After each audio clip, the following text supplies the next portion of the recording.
Buenas noches.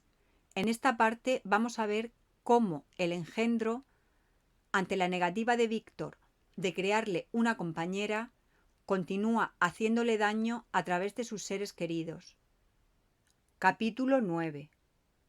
La criatura terminó de hablar y clavó su mirada en mí, esperando una respuesta. Pero yo estaba desconcertado y perplejo, y era incapaz de ordenar mis ideas lo suficiente como para poder comprender el significado de su propuesta. Él añadió: «Debéis crear una compañera para mí, una mujer con la que pueda vivir, que me comprenda y a la que yo pueda comprender para poder existir. Solo vos podéis hacerlo, y lo exijo como un derecho que no debéis negarme». Cuando dijo aquello, no pude contener la ira que ardía en mi interior. «Pues claro que me niego», contesté, «y por nada del mundo conseguirás que acceda a ello. Puedes convertirme en el hombre más desgraciado de la tierra, pero no conseguirás que me rebaje y me convierta en un ser despreciable ante mí mismo. ¿Es que debo crear otro ser como tú para que vuestra maldita alianza destruya el mundo? Apártate de mí. Ya te he contestado. Puedes matarme, pero no lo haré». «Estáis equivocado», replicó, «y en vez de amenazaros, estoy dispuesto a razonar con vos. Soy malvado porque soy desgraciado. ¿O no me desprecia y me odia toda la humanidad? Vos, mi creador, me destrozaríais en 1000 pedazos y os preciaríais de semejante triunfo. Recordad eso, y decidme por qué debo apiadarme de un hombre que no tiene piedad de mí. Si me arrojaseis a una de esas grietas de hielo y destruyerais mi cuerpo, obra de vuestras propias manos, ni siquiera lo llamaríais asesinato. ¿Debo respetar a un hombre que me condena? Mejor será que convivamos y colaboremos amablemente, y, en vez de daños, derramaría sobre vos todos los beneficios imaginables, con lágrimas de gratitud. Pero eso no puede ser. Las emociones humanas son barreras infranqueables para nuestra alianza, pero no me someteré como un esclavo abyecto. Vengaré mis sufrimientos. Si no puedo inspirar amor, causaré terror, y principalmente a vos, mi enemigo supremo, porque sois mi creador, os he jurado odio eterno. Me esforzaré en destruiros, y no daré por terminada mi tarea hasta que arrase vuestro corazón y maldigáis la hora de vuestro nacimiento. Una ira diabólica animó su rostro cuando dijo aquello. Su cara se contraía en muecas demasiado horribles para que un ser humano pudiera tolerarlas. Pero inmediatamente se calmó y continuó. Intentaba razonar. Esta obsesión me perjudica, porque no comprendéis que solo vos sois la única causa de su fuego. Si alguien fuera capaz de ser bondadoso conmigo, yo devolvería entonces esa bondad doblada 100 y 100 veces. Solo por una criatura así sería capaz de hacer las paces con toda la humanidad. Pero ahora estoy fantaseando con sueños que nunca podrán cumplirse. Lo que os pido es razonable y justo. Solo exijo una criatura de otro sexo, pero tan espantosa como yo. Es un consuelo pequeño, pero eso es todo lo que puedo recibir, y será suficiente para mí. Es verdad que seremos monstruos y que estaremos apartados del mundo, pero precisamente por eso nos sentiremos más unidos el uno con el otro. No seremos felices, pero no haremos mal a nadie y no sufriremos la desdicha que ahora siento yo. Oh, mi Creador, hacedme feliz. Permitidme que sienta gratitud hacia vos por ese único acto de bondad para conmigo. Permitidme comprobar que soy capaz de inspirar la comprensión de otra criatura. No me neguéis esta petición». Me sentí conmovido, temblaba cuando pensaba en las posibles consecuencias de aceptar, pero creí que había una parte de justicia en su argumentación. Su relato y los sentimientos que ahora expresaba demostraban que era una criatura de emociones delicadas, y yo, como su hacedor, ¿no debía proporcionarle toda la felicidad que estuviera en mi mano concederle? Él percibió el cambio en mis sentimientos y continuó. «Si consentís, ni vos ni ninguna criatura humana nos volverá a ver jamás. Me iré a las vastas selvas de América. Mi aliento no es como el de los hombres. Yo no mato a un cordero ni a un cabrito para saciar mi apetito. Las bellotas y las bayas me proporcionan suficiente alimentación. Mi compañera será de la misma naturaleza que yo y se contentará con lo mismo. Haremos nuestro lecho con hojas secas. El sol nos iluminará como a todos los hombres y madurará nuestros alimentos. Estás emocionado. El cuadro que os presento es amable y humano. Y debéis sentir que solo os podríais negar haciendo uso de una tiranía y una crueldad caprichosas. Aunque habéis sido despiadado conmigo, Veo compasión en vuestros ojos. Permitidme que aproveche este momento favorable y os persuada para que me prometáis lo que tan ardientemente deseo. Has prometido que os apartaréis de los lugares donde habitan los hombres, contesté, e iréis a vivir a las selvas desiertas donde las bestias del monte serán vuestra única compañía. ¿Cómo vas a poder mantener esa promesa de exilio, tú, que ansías tanto el cariño y la comprensión del hombre? Volverías y buscarías su comprensión, y volverías a encontrarte con su desprecio. Tus malvadas pasiones se reavivarían, y entonces contarías con una compañera que te ayudaría a cumplir tus deseos de destrucción. Apártate, no puedo aceptar. El monstruo contestó con vehemencia. Qué inconstantes son vuestros sentimientos. Solo hace un momento parecíais conmovido por mis súplicas. ¿Por qué volvéis a endureceros ante mis quejas?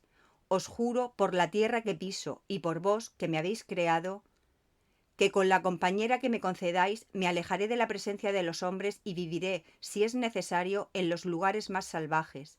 Mis malas pasiones desaparecerán, porque habré encontrado la comprensión. Mi vida transcurrirá apaciblemente, alejada de todo, y en el momento de morir no maldeciré a mi hacedor. Sus palabras tuvieron un extraño efecto en mí. Me compadecí de él y por un momento sentí el impulso de consolarlo. Pero cuando lo miraba, cuando veía aquella masa inmunda que se movía y hablaba, mi corazón enfermaba y mis sentimientos se transformaban en horror y odio. Intenté sofocar esas emociones. Pensaba que, aunque no pudiera apreciarlo en absoluto, no tenía derecho a negarle la pequeña porción de felicidad que estaba en mi mano poder proporcionarle. Juras no hacer daño a nadie, dije, pero ¿no has demostrado ya tu implacable maldad? ¿No debería desconfiar de ti? ¿No será esto una trampa para engrandecer tu victoria? ¿No estaré proporcionándote más ocasiones para tu venganza? ¿Cómo? Exclamó. Pensaba que os habíais compadecido de mí y sin embargo aún os negáis a concederme el único bien que aplacaría mi corazón y me convertiría en un ser inofensivo. Si no tengo relaciones ni afectos, me entregaré al odio y a la maldad. El amor de otro ser destruirá la razón de mis crímenes y me convertiré en algo de cuya existencia nadie sabrá. Mis maldades son hijas de una soledad forzada que aborrezco, y mis virtudes florecerán necesariamente cuando reciban la comprensión de un igual. Sentiría el afecto de un ser vivo y me convertiría en un eslabón en la cadena del ser y de los acontecimientos de los que ahora estoy excluido. Me detuve algún tiempo a reflexionar en todo lo que había dicho y a meditar los argumentos que había empleado. Pensé en las prometedoras virtudes que había mostrado al principio de su existencia y en la subsiguiente ruina de todos aquellos amables sentimientos por culpa del desprecio y el espanto que sus protectores habían manifestado hacia él. En mis cálculos no olvidé ni su fuerza ni sus amenazas. Una criatura que podía vivir en las grutas de hielo de los glaciares y podía ocultarse de sus perseguidores en las aristas de precipicios inaccesibles, era un ser que poseía facultades a las que era imposible hacer frente. Después de una larga pausa para meditar, concluí que la justicia debida tanto a él como a mis semejantes me obligaba a acceder a sus peticiones. Así pues, volviéndome hacia él, le dije: accedo a tu petición, con la siguiente condición: que me prometas solemnemente que abandonarás Europa y cualquier otro lugar donde haya seres humanos, tan pronto como ponga en tus manos la hembra que te acompañará en tu exilio. Lo juro, gritó, por el sol y por los cielos azules del paraíso, que mientras existan jamás volveréis a verme. Marchad entonces a vuestra casa y comenzad los trabajos. Observaré vuestros avances con incontenible ansiedad y descuidad, que cuando todo esté preparado, yo apareceré. Y diciendo aquello, rápidamente se alejó de mí, temeroso quizá de que cambiara de opinión. Le vi descender la montaña más veloz que el vuelo del águila y rápidamente lo perdí de vista entre las ondulaciones del mar de hielo. Su relato había durado todo el día y el sol ya estaba sobre la línea del horizonte cuando él partió. Yo sabía que debía comenzar a descender inmediatamente hacia el valle, pues pronto me vería envuelto en una completa oscuridad. Pero mi corazón estaba apesadumbrado y avanzaba con pasos lentos. El esfuerzo de ir serpenteando por los pequeños senderos y fijando mis pies firmemente mientras avanzaba me agotaba, absorto como estaba en las emociones que los acontecimientos de aquel día habían despertado en mí. Ya era muy de noche cuando llegué a un lugar de descanso que hay a mitad de camino y me senté junto a la fuente. Las estrellas brillaban de tanto en tanto, a medida que las nubes pasaban por delante de ellas. Los pinos oscuros se elevaban frente a mí, y por todas partes, aquí y allá, los árboles quebrados yacían en tierra. Era un paisaje de maravillosa solemnidad que encendió extraños pensamientos en mi interior. Lloré amargamente y, retorciéndome las manos de dolor, exclamé: «Oh estrellas y nubes y viento, todos os burláis de mí. Si realmente tenéis piedad de mí, aplastadme y destruidme. Y si no, alejaos, alejaos y dejadme en la oscuridad». Eran pensamientos enloquecidos y desesperados, pero no puedo describir hasta qué punto el eterno centellear de las estrellas me abrumaba, y cómo esperaba cada ráfaga de viento como si fuera un espantoso y turbio viento del sur dispuesto a consumirme. Ya había amanecido cuando llegué a la aldea de Chamonix, pero mi aspecto macilento y extraño apenas pudo calmar los temores de mi familia, que había estado angustiada toda la noche esperando mi regreso. Al día siguiente regresamos a Ginebra. La intención de mi padre con aquel viaje había sido distraer mi mente y restaurar mi tranquilidad perdida. Pero la medicina había resultado fatal, e incapaz de comprender aquella tristeza excesiva que yo parecía estar sufriendo, se apresuró a regresar a casa, esperando que la tranquilidad y la calma de la vida familiar aliviara poco a poco mis sufrimientos, cualquiera que fuera su causa. Por mi parte, apenas participé en todos sus preparativos, y el amable cariño de mi amada Elizabeth no servía para arrancarme de las profundidades de mi desesperación. La promesa que le había hecho aquel demonio pesaba en mi espíritu como las capas de hierro que llevaban los infernales hipócritas de Dante. Todos los placeres de la tierra y del cielo pasaban ante mí como en un sueño, y sólo aquel único pensamiento poseía la capacidad para mostrarse como la verdadera realidad de la vida. ¿Es que alguien puede admirarse de que en ocasiones sufriera una especie de locura o de que viera en torno a mí una multitud de espantosas bestias infligiéndome incesantes heridas que a menudo me hacían proferir gritos y amargos lamentos? Sin embargo, poco a poco, aquellos sentimientos se calmaron. Volví a adentrarme en la vida cotidiana, si no con interés, al menos con un tanto de tranquilidad. Capítulo 10. Día tras día, semana tras semana, fueron transcurriendo tras mi regreso a Ginebra, y no reuní el valor suficiente para comenzar el trabajo. Temía la venganza del demonio si lo defraudaba. Sin embargo, era incapaz de vencer mi repugnancia a emprender la tarea. También descubrí que era incapaz de componer una mujer sin volver a dedicarle muchos meses de estudio y laboriosas pruebas. Había oído que un filósofo inglés había hecho algunos descubrimientos, cuyo conocimiento me sería de mucha utilidad, y en ocasiones pensaba pedirle permiso a mi padre para visitar Inglaterra con esa intención. Pero me aferraba a cualquier excusa para retrasarlo, y no me decidía a interrumpir mi tranquilidad recuperada. Mi salud, que hasta entonces se había resentido, había mejorado mucho, y cuando no lo impedía el recuerdo de mi desgraciada promesa, me encontraba bastante animado. Mi padre observó aquel cambio con placer y constantemente buscaba el mejor método para erradicar los restos de la melancolía que de vez en cuando regresaba y me atacaba con su feroz oscuridad, ensombreciendo el anhelado amanecer. En aquellos momentos me refugiaba en la más absoluta soledad. Pasaba días enteros en el lago, solo, en un pequeño bote, mirando las nubes y escuchando el murmullo de las olas, en silencio y en completa indiferencia. Pero el aire fresco y el sol brillante con mucha frecuencia conseguían devolverme en alguna medida la compostura. Y cuando regresaba respondía a los saludos de mis amigos con una sonrisa más dispuesta y un espíritu más afectuoso. Fue después de volver de una de esas excursiones cuando mi padre, llamándome aparte, se dirigió a mí del siguiente modo: «Mi querido hijo, me alegra mucho comprobar que has vuelto a tus antiguos placeres y parece que vuelves a ser tú mismo. Y, sin embargo, aún estás triste y rehuyes nuestra compañía. Durante un tiempo he estado completamente perdido al respecto y no podía ni siquiera imaginar cuál podría ser la causa de esto.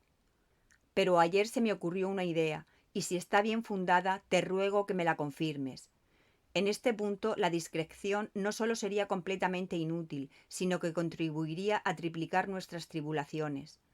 Temblé visiblemente cuando terminó aquella introducción, y mi padre continuó: «Te confieso, hijo mío, que siempre he considerado el matrimonio con tu prima como el fundamento de nuestra felicidad familiar y el báculo de mi ancianidad. Os conocéis desde que erais muy niños, estudiabais juntos y parecía, por vuestros caracteres y gustos, que estabais hechos el uno para el otro. Pero los hombres a veces estamos tan ciegos, y lo que yo creía que podía ser lo mejor para encauzar mi plan puede haberlo arruinado por completo. Tal vez solo la mires como a una hermana, sin que haya en ti ningún deseo de convertirla en tu esposa. Es más, seguro que has encontrado a otra de la que estás enamorado. Y, considerando que has comprometido tu honor en el futuro matrimonio con tu prima, ese sentimiento puede causar el punzante dolor que pareces sentir. Querido padre, tranquilízate. Quiero a mi prima de todo corazón y sinceramente. No he conocido a ninguna mujer que me inspirara, como Elizabeth, la admiración y el cariño más profundo. Mis esperanzas y mis perspectivas de futuro se basan enteramente en la expectativa de nuestra unión. Mi querido Víctor, la confirmación de tus sentimientos en este asunto me produce una alegría mayor que la que me haya podido proporcionar cualquier otra cosa desde hace mucho tiempo. Si es eso lo que sientes, seremos felices con toda seguridad, por mucho que las circunstancias actuales puedan arrojar alguna tristeza sobre nosotros. Pero es esa tristeza que se ha apoderado con tanta fuerza de tu espíritu la que querría desterrar. Dime, pues, si tienes alguna objeción a una inmediata celebración formal de vuestro matrimonio. Hemos sido muy desdichados y los recientes acontecimientos nos han arrebatado esa tranquilidad familiar que mis años y mis achaques precisan. Eres joven, sin embargo, disponiendo de una notable fortuna, no creo que un matrimonio temprano pueda interferir en cualquier proyecto futuro que hayas planeado, sea en la universidad o en la administración pública. En cualquier caso, no creas que deseo imponerte la felicidad o que un retraso por tu parte me causaría ninguna inquietud seria. Interpreta mis palabras con sencillez y respóndeme, te lo ruego, con confianza y sinceridad. Escuché a mi padre en silencio y durante unos momentos permanecí sin dar contestación alguna. Rápidamente le di 1000 vueltas a una avalancha de pensamientos e intenté llegar a una conclusión. Dios mío, la idea de una boda inmediata con mi prima me aterrorizaba y me consternaba.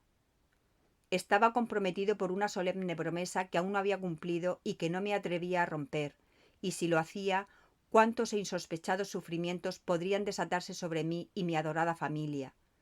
¿Acaso podía celebrar un banquete con aquel peso mortal colgando de mi cuello y arrastrándome por el suelo?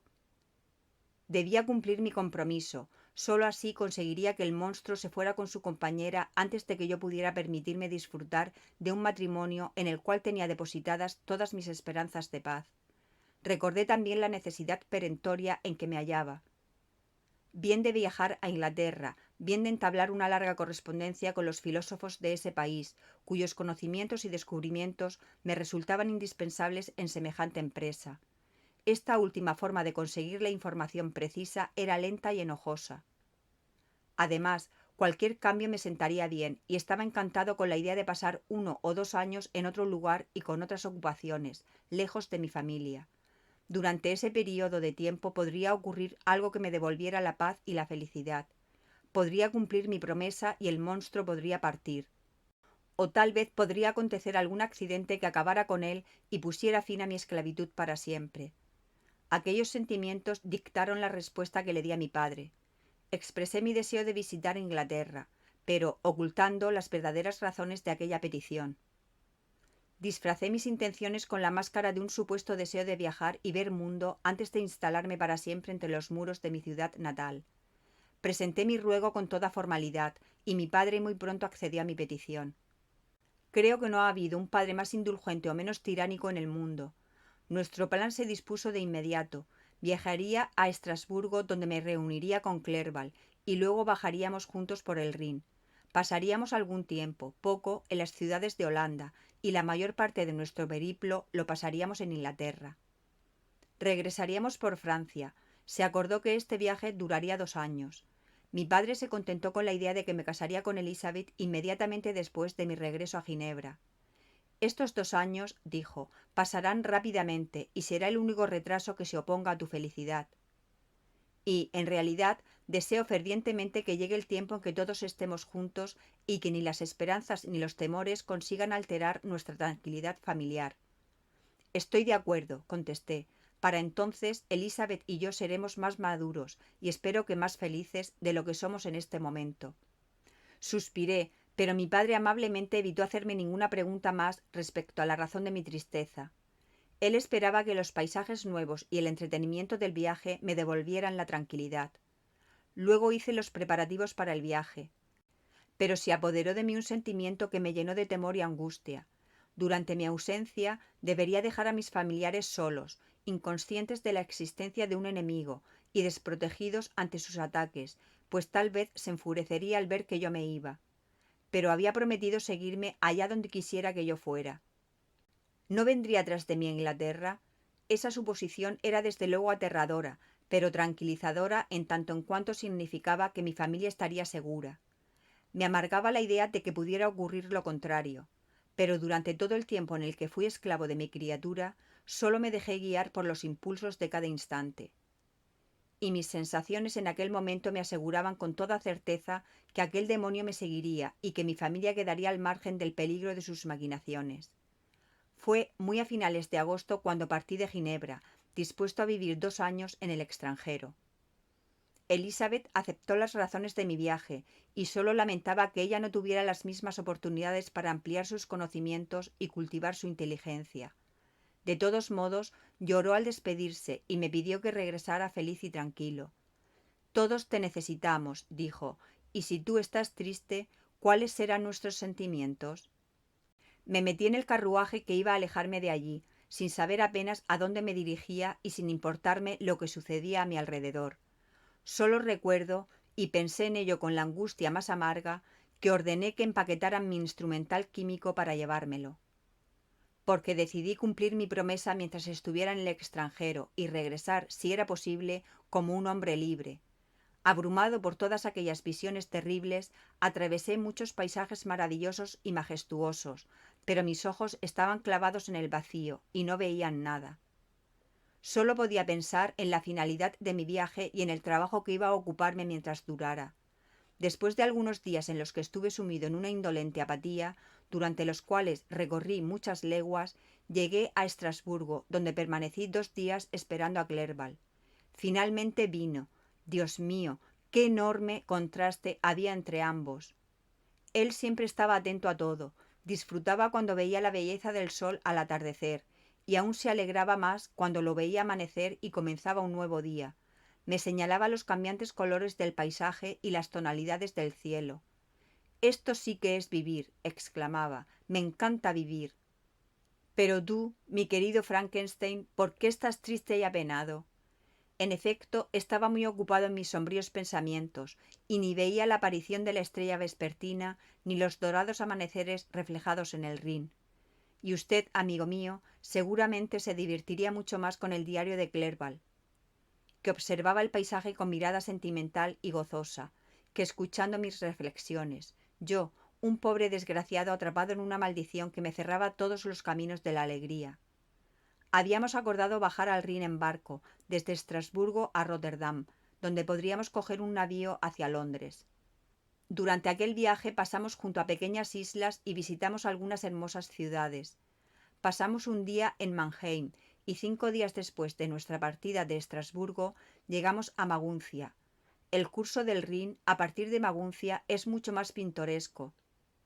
El río desciende rápidamente y serpentea entre colinas, no muy altas, pero escarpadas, y con hermosísimas formas. Vimos muchos castillos en ruinas, asomándose al borde de altos e inaccesibles precipicios, rodeados por bosques oscuros. Esta parte del Rin, en efecto, presenta un paisaje singularmente variopinto. En cierto punto uno puede observar colinas escarpadas, castillos en ruinas asomándose a tremendos precipicios, con el oscuro Rin precipitándose en el fondo. Y, de repente, a la vuelta de un promontorio, florecen los viñedos y surgen populosas ciudades, y los meandros de un río con suaves riberas verdes se hacen dueños del paisaje. Viajábamos en la época de la vendimia y oímos las canciones de los trabajadores mientras avanzábamos río abajo. Incluso yo, con el espíritu abatido y el ánimo continuamente perturbado por sentimientos sombríos, incluso yo pude disfrutar de aquello. Me tumbaba en la barcaza, y mientras miraba el cielo azul sin nubes, y me embriagaba con una paz que durante mucho tiempo me había sido esquiva. Y si aquellas eran mis sensaciones, ¿cómo describir las de Henry? Parecía que se hubiera trasladado al país de las hadas y gozaba de una felicidad que rara vez disfrutan los hombres. He visto los paisajes más hermosos de mi país, decía. He estado en los lagos de Lucerna y de Uri, donde las montañas nevadas se desploman casi verticalmente sobre el agua, proyectando sombras negras e impenetrables que lo hacen tétricos y lúgubres, si no fuera por los islotes verdes que tranquilizan la vista con su alegre aspecto. He visto esos lagos agitados por la tempestad, cuando el viento arranca remolinos de agua y advierte cómo debe de ser una tromba marina en el océano abierto, y he visto romper las olas con furia en la base de las montañas, donde el cura y su amante quedaron sepultados por una avalancha, y donde se dice que aún se escuchan sus voces moribundas en medio de las ventiscas nocturnas. He visto las montañas de la Valais y del Pays de Vaud, pero esta región, Víctor, me gusta más que todas aquellas maravillas. Las montañas de Suiza son majestuosas y extraordinarias, pero en las orillas de este divino río hay encantos como no he visto jamás. Mira aquel castillo colgado de aquel precipicio, y aquel otro también, en la isla, casi oculto entre el follaje de aquellos encantadores árboles. Y ahora mira aquel grupo de trabajadores que vuelven de sus viñedos, y aquella aldea, medio escondida en la quebrada de la montaña. Oh, seguramente que el espíritu que habita y protege este lugar tiene un alma más piadosa con los hombres que aquellos que se esconden en los glaciares o viven en los inaccesibles picos de las montañas de nuestra tierra. Sonreí ante el entusiasmo de mi amigo y recordé con un suspiro aquella época en la que mis ojos habrían brillado con alegría al contemplar los paisajes que entonces veíamos. Pero el recuerdo de aquellos días era demasiado doloroso. Debía acallar cualquier pensamiento para disfrutar de un poco de paz, y aquella idea ya era suficiente para emponzoñar cualquier placer. Desde Colonia bajamos a las llanuras de Holanda y decidimos continuar en diligencia el resto de nuestro camino, porque el viento era contrario y la corriente del río era demasiado lenta como para arrastrar el barco. Ahora llegábamos a un territorio muy distinto. La tierra era arenosa y las ruedas se hundían frecuentemente en ella. Las ciudades en este país constituían la parte más agradable del paisaje. Los holandeses son extremadamente ordenados, pero a menudo nos sorprendía lo poco práctico que resultaba su orden. Recuerdo que en cierto lugar había un molino de viento colocado de tal modo que el postillón se vio obligado a llevar el carruaje por un extremo del camino para evitar el giro de las aspas. El camino a menudo discurría entre dos canales, donde no había espacio más que para que pasara un carruaje. Y cuando nos encontrábamos otro vehículo, lo cual ocurría con frecuencia, nos veíamos obligados a ir hacia atrás durante casi una milla, hasta que encontrábamos uno de los puentes levadizos que conducen a los sembrados, donde bajábamos con el carruaje y esperábamos a que pasara el otro. También empapan el lino en el barro de sus canales y lo cuelgan de los árboles a lo largo de los caminos para secarlo. Y cuando hace mucho calor no es fácil soportar el hedor que desprende. Sin embargo, los caminos son magníficos y los prados maravillosos. Desde Rotterdam navegamos hasta Inglaterra. Fue una mañana despejada de los últimos días de septiembre cuando vi por primera vez los blancos acantilados de Gran Bretaña. Las riberas del Támesis ofrecían un paisaje nuevo. Eran llanas pero fértiles, y casi todas las ciudades tenían una historia curiosa. Vimos Tilbury Fort y recordamos la Armada Española. Gravesend, Woolwich, Greenwich, lugares de los que yo había oído hablar en mi país. Al final vimos las numerosísimas agujas de Londres, con San Pablo elevándose sobre todas las demás, y la torre, famosa en la historia de Inglaterra. Capítulo 11. Así pues, Londres era nuestro lugar de destino. Decidimos permanecer algunos meses en aquella ciudad famosa y maravillosa. Clerval deseaba conocer a hombres de genio y talento que estaban en auge en aquellos años, pero para mí aquella era una cuestión secundaria. Yo estaba principalmente preocupado por los medios con los que conseguir la información necesaria para cumplir mi promesa, y rápidamente despaché algunas cartas de presentación que llevaba conmigo, dirigidas a los más distinguidos filósofos de la naturaleza. Si aquel viaje hubiera tenido lugar durante mis días de estudio y felicidad, me habría proporcionado un indescriptible placer, pero sobre mi vida había caído una maldición, y solo visité a aquellas personas con el fin de recabar la información que me pudieran ofrecer sobre el asunto en el que estaba tan profundamente interesado. La relación con otras personas me resultaba odiosa. Cuando estaba solo, podía dejar volar mi imaginación hacia donde más me complaciera, y la voz de Henry me tranquilizaba, y así podía engañarme con una paz transitoria. pero los rostros curiosos, amables y alegres despertaban una negra desesperación en mi corazón. Veía un muro infranqueable situado entre mis semejantes y yo. Aquel muro se había levantado con la sangre de William y Justine, y pensar en aquellos sucesos llenaba mi alma de angustia. Pero en Clerval veía la imagen de lo que yo había sido antaño. Era curioso y estaba deseando adquirir nuevas experiencias y conocimientos. Las diferencias en las costumbres que observaba eran para él una fuente infinita de observación y entretenimiento. Siempre estaba ocupado, y lo único que enturbiaba su felicidad era mi tristeza y mi semblante apesadumbrado. Yo intentaba ocultarlo todo lo posible, puesto que no debía arrebatarle los placeres naturales a una persona que, alejada de preocupaciones o de recuerdos amargos, está adentrándose en los nuevos horizontes que le ofrece la vida. A menudo me negaba a acompañarlo, alegando otros compromisos, y así podía quedarme solo. Entonces comencé también a reunir los materiales necesarios para mi nueva creación. Y aquello fue para mí como una tortura, como gotas de agua que continuamente caen sobre la cabeza. Cada pensamiento que dedicaba a ello me causaba una inmensa angustia, y cada palabra que decía al respecto hacía temblar mis labios y palpitar mi corazón. Después de estar algunos meses en Londres, recibimos una carta de una persona que vivía en Escocia, que nos había visitado antaño en Ginebra. Mencionó las bellezas de su país natal y nos preguntó si aquello no tenía encanto suficiente para inducirnos a prolongar nuestro viaje hacia el norte, hasta Perth, donde vivía. Clerval, entusiasmado, deseaba aceptar aquella invitación, y yo, aunque detestaba cualquier relación con otras personas, deseaba volver a ver montañas y torrentes y todas las maravillosas obras que la naturaleza dispone en sus rincones favoritos. Habíamos llegado a Inglaterra a principios de octubre y ya estábamos en febrero. Así que decidimos emprender nuestro viaje hacia el norte a finales del mes siguiente.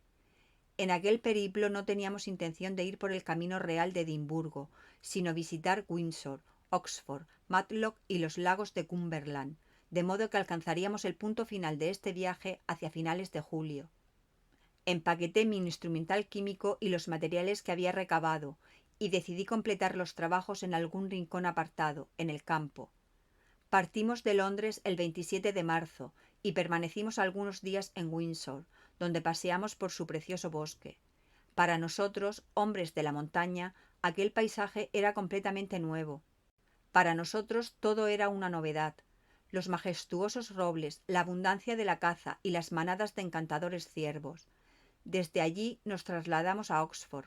Nos encantó la ciudad. Los edificios universitarios eran antiguos y pintorescos, las calles anchas, y el paisaje se ordenaba maravillosamente en torno al encantador Isis, que se detiene en una amplia y plácida balsa de agua y luego corre hacia el sur de la ciudad. Teníamos cartas de presentación para varios profesores, que nos recibieron con gran amabilidad y cordialidad. Descubrimos que las costumbres de esa universidad habían mejorado mucho desde los tiempos de Gibbon. Pero en la moda aún hay mucha intolerancia y una devoción por las normas establecidas que constriñe la inteligencia de los estudiantes y conduce a la esclavitud y a una gran estrechez de miras en la concepción de la vida. Aún se cometen muchas barbaridades, y aunque pueda ser motivo de risa para un extranjero, se observan en el mundo universitario como cuestiones de la mayor importancia. Algunos caballeros se empeñaban obstinadamente en vestir pantalones claros cuando la norma de la universidad era vestir con ropa oscura. Los maestros estaban irritados, pero sus alumnos se mantenían firmes, de tal modo que durante nuestra estancia 2 estudiantes estuvieron a punto de ser expulsados por esta precisa cuestión. Aquella severa amenaza obligó a un notable cambio en el vestuario de los caballeros durante algunos días. Así pues, para nuestro infinito asombro, nos encontramos con que aquel era el principal asunto de conversación cuando llegamos a la ciudad. Nuestros espíritus se colmaron con los recuerdos de los acontecimientos que habían tenido lugar allí casi un siglo y medio antes. Fue allí donde Carlos I había reunido sus huestes. Aquella ciudad le había sido fiel cuando toda la nación le había abandonado para unirse a la causa del Parlamento y la libertad. Cuando entramos en la ciudad, el recuerdo de aquel desafortunado rey, el amistoso Falkland y el insolente Goring ocuparon todos nuestros pensamientos. Y nos extrañó cuando descubrimos que estaba llena de togados y estudiantes que tenían en mente cualquier cosa salvo aquellos acontecimientos. Sin embargo, hay algunos vestigios que recuerdan al viajero los antiguos tiempos. Entre otros, admiramos con curiosidad la editorial fundada por el autor de la historia de los conflictos. También nos enseñaron el edificio en el que había vivido Fray Bacon, el descubridor de la pólvora, y del cual se decía que se vendría abajo cuando entrara allí un hombre más sabio que aquel filósofo. El profesor bajito, de cara redonda y parlanchín, que nos acompañaba, se negó a pasar el umbral, aunque nosotros nos aventuramos en el interior con toda seguridad, y él probablemente podría haber hecho lo mismo. Matlon, que era nuestra siguiente etapa, recordaba en gran medida el paisaje de Suiza, pero todo está en una escala menor, y a las verdes colinas les falta la corona de los lejanos Alpes blancos, que siempre asoman por encima de las montañas cubiertas de pinos en nuestro país. Visitamos la maravillosa gruta y los pequeños gabinetes de historia natural, donde las muestras están dispuestas del mismo modo que aparecen en las colecciones de Servox y Chamonix. Este último nombre me hizo temblar cuando lo pronunció Henry, y me apresuré a abandonar Matlock, donde todo parecía tan relacionado con nuestro país. Desde Derby, aun viajando hacia el norte, pasamos 2 meses en Cumberland y Westmoreland. En aquel lugar casi podía imaginarme a mí mismo en las montañas suizas. Los pequeños neveros que aún persistían en la cara norte de las montañas, los lagos y el fragor de los torrentes pedregosos me resultaban paisajes familiares y queridos. Allí también conocimos a personas que casi consiguieron hacerme creer que era feliz. La alegría de Clerval era considerablemente mayor que la mía. Su inteligencia se crecía cuando se encontraba en compañía de hombres de talento, y descubrió en sí mismo una capacidad y unas emociones superiores a las que habría sospechado cuando se encontraba con personas menos inteligentes. Podría pasarme la vida aquí, me decía, y entre estas montañas apenas echaría de menos Suiza y el Rin. Pero descubrió que la vida de un viajero, entre sus encantos, esconde también muchos pesares. Sus sentimientos siempre están en tensión, y cuando comienza a acostumbrarse, se encuentra con que tiene que partir en busca de algo nuevo que una vez más exige su atención y que también deberá abandonar por otras novedades. Apenas habíamos ido a ver los muchos lagos de Cumberland y Westmoreland, y apenas habíamos empezado a encariñarnos con algunos de sus habitantes, cuando tuvimos que despedirnos de ellos para continuar nuestro viaje, pues ya estaba muy próxima la fecha del encuentro con nuestro amigo escocés. Por mi parte, no lo lamenté. Había descuidado mi promesa durante algún tiempo, y temía las consecuencias si el monstruo se ponía furioso. Tal vez se había quedado en Suiza y había desatado su venganza contra mis familiares. Aquella idea me perseguía y me atormentaba en todos aquellos momentos que, en otras circunstancias, podría haber disfrutado del descanso y la paz. Esperaba las cartas con febril impaciencia. Si se retrasaban, me sentía abatido y abrumado por 1000 temores. Y cuando llegaban y veía el remite de Elizabeth o de mi padre, apenas me atrevía a leerlas, por temor a confirmar aquellas desgracias. Otras veces pensaba que aquel ser diabólico me seguía y podía recordarme la promesa asesinando a mi compañero. Cuando me acosaban esos pensamientos, no me apartaba de Henry ni un momento, y lo seguía como una sombra para protegerlo de la imaginaria furia de aquel asesino. Me sentía como si hubiera cometido un enorme crimen, cuyos remordimientos no me dejaran vivir. Yo era inocente, pero la realidad era que había lanzado sobre mí mismo una horrible maldición, tan mortal como la de un crimen. Visité Edimburgo con mirada y espíritu lánguidos, aunque aquella ciudad podría haber cautivado el interés del ser más desdichado. A Clerval no le gustó tanto como Oxford, porque la antigüedad de esta última ciudad le encantaba. Pero la belleza y la regularidad de la nueva ciudad de Edimburgo le maravilló. Sus alrededores son también los más bonitos del mundo: el trono de Arturo, el pozo de San Bernardo y las Pentland Hills. Pero yo estaba impaciente por llegar al destino final del viaje. Una semana después abandonamos Edimburgo, pasamos por Cupar, St. Andrews y bordeamos las orillas del Tay hasta Perth, donde nos esperaba nuestro amigo. Pero yo no estaba de humor para reír y conversar con extraños, ni compartir sus sentimientos o sus ideas con el buen humor que se espera de un invitado. Así pues, le dije a Clerval que deseaba hacer un viaje por Escocia yo solo. Disfruta, le dije, nos volveremos a encontrar aquí. Estaré fuera 1 mes o 2, pero no te preocupes por mí, te lo ruego. Déjame tranquilo y solo durante un tiempo, y cuando regrese espero traer el corazón aliviado y más acorde con tu estado de ánimo. Henry quiso disuadirme, pero al verme tan convencido dejó de insistir. Me pidió que le escribiese a menudo. Preferiría acompañarte en tus excursiones solitarias, dijo, en vez de quedarme con estos escoceses a quienes no conozco. Pero vete, mi querido amigo, y vuelve para que pueda sentirme como en casa, lo cual me resulta imposible si no estás. Capítulo 12. Habiéndome despedido de mi amigo, decidí visitar algunos lugares remotos de Escocia y terminar mi trabajo en soledad. No dudaba de que el monstruo me seguía y se me presentaría delante cuando hubiera concluido, para poder recoger a su compañera.